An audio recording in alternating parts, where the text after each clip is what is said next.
এই প্রথম আমি মাথা উঁচু করে কারোর সাথে কথা বলছি। দেখো আমি কত ভালো, মেয়েদেরকে মাথা উঁচু করে কথা বলার সুযোগ দিই। My god, I am lucky to have. একটা সাইড দিয়ে যাচ্ছে, ওটা রং সাইড। আমি বললাম যে যায়েন না এই সাইড দিয়ে, দেরি হবে। বলে কি আপনি কি আমার চেয়ে বেশি জানেন, এদিক দিয়ে গেলে তাড়াতাড়ি হবে। সে রং সাইড দিয়ে যাবে। আমি বলি ভাই আপনি আমাকে চিনেন? আপনার মতো চেনা দরকার নেই, আপনার মতো যাত্রী আমার দরকার নেই, আপনি নামেন। রং সাইড দিয়ে গেলে যাবেন, না গেলে না যাবেন। তো মন খারাপ করবো না, কি করবো?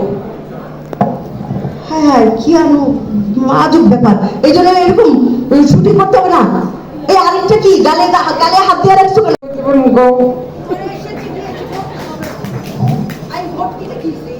এই তোমার কি হয়েছে? এত ভাবার তো কিছু নাই, বলো কি হয়েছে, বলতে তো হবে। জানোসই তো আমি না পারি অভিনয় ছাড়তে, না পারি আমার অফিস ছাড়তে। গত মাসে আমার প্রমোশন আটকাই গেছে।